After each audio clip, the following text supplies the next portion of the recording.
سوچ و فکر تھنکنگ کی طاقت اور اس کا پاور بتاؤں گا۔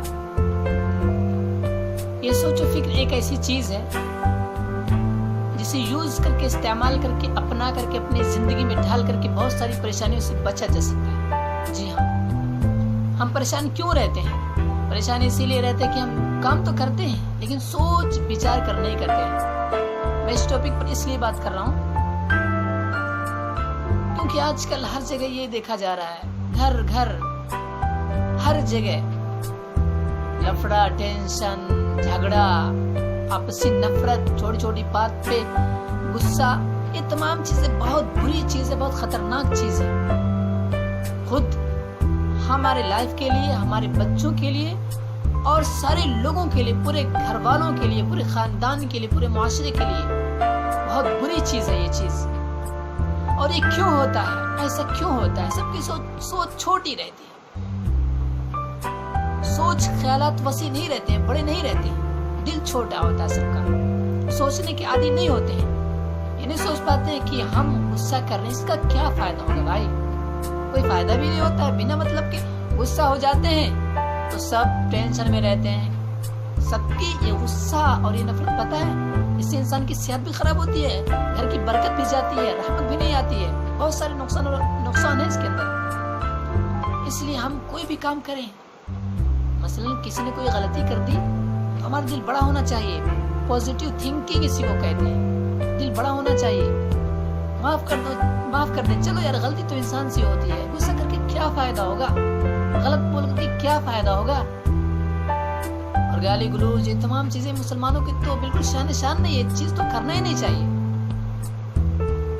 میرے بھائیوں، سوچ فکر بہت بڑی چیز ہے۔ آپ کو پتہ ہونی چاہیے کہ قرآن اور حدیث کے علاوہ جتنے علوم، ایجاد، آوشکار لوگوں نے کیے ہیں وہ سوچ فکر کی بنیاد پر کیے ہیں، گرچہ سب کے نمونے قرآن کے اندر مل جائیں گے، چاہے سائنس ہو، بایولوجی ہو، زیولوجی ہو، یا میتھ، یا کوئی بھی علم ہو، آوشکار ایجاد کیا لوگوں نے، لیکن اس کے نمونے اس کے اندر مل جائیں گے۔ سوچ و فکر سے ہی کیا ہے، اور بغیر سوچ و فکر کے کوئی بھی بڑا نہیں بن سکتا ہے، اپنے لائف اور زندگی میں ترقی کبھی بھی نہیں کر سکتا ہے، یہ بات یاد رکھیے گا۔ جی ہاں، اور بغیر سوچے سمجھے کسی بھی بات، کسی بھی چیز کے ریئلٹی اور اس کے حقیقت کے اندر نہیں اترا جا سکتا ہے، بالکل۔ اور اپنے مائنڈ کو یوز کر کو، سوچ و فکر کو اپنا کر کے میرے دوستوں، بھائیوں، کامیاب ہوا جا سکتا ہے، لائف میں خوشیاں لائی جا سکتی ہیں، بالکل۔ آپ خوش ہو سکتے ہیں، تنہا خوش ہو سکتے ہیں، بالکل۔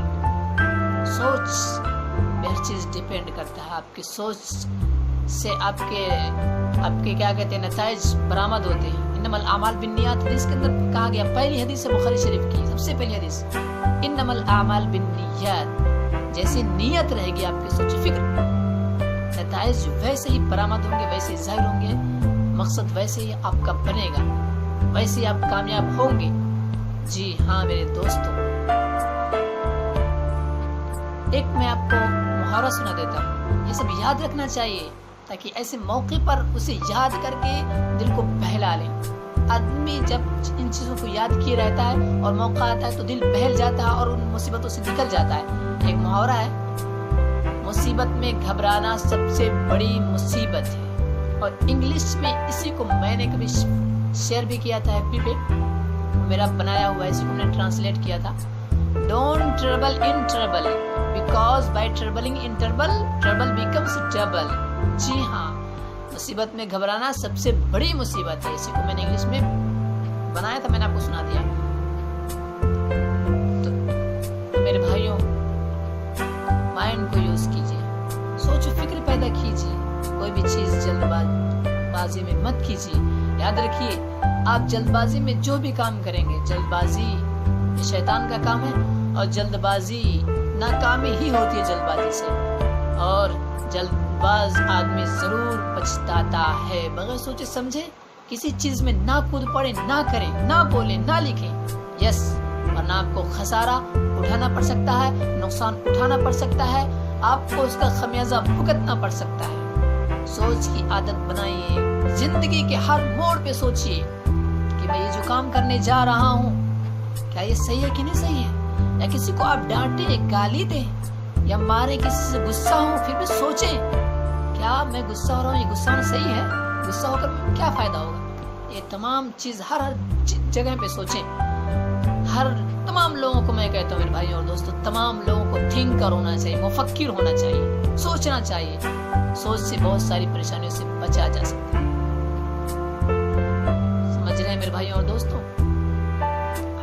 اور قرآن میں وہ آیت مجھے یاد نہیں آ رہی ہے کہ وہ آیت کے بارے میں کہا گیا کہ آیت قرآن کریم کے اندر مصیبتوں سے نکلنے کا سب سے بڑی آیت ہے. وہ آیت مجھے یاد نہیں آ رہی ہے، لیکن اس میں یہ کہا گیا ہے کہ تقوی ایک ایسی چیز ہے، اگر انسان کے اندر پیدا ہو گئی تو ہر مصیبت سے یہ چیز نکال دے گی. جی بالکل، آپ کے اندر تقوی آ گیا، آپ اللہ سے ڈر رہے ہیں، کچھ بھی آپ کے اوپر آ رہا ہے، آفت آ رہی ہے، مصیبت آ رہی ہے، آپ بیمار ہوئے، کچھ بھی ہو رہے ہیں، تو اللہ پہ آپ توکل کر لیے، بھروسہ کر لیے کہ اللہ نے یہ دیا، اللہ نے کیا ہے، تو ہم جیسا اس نے دیا ویسے کیا ہم ایسا رہیں گے.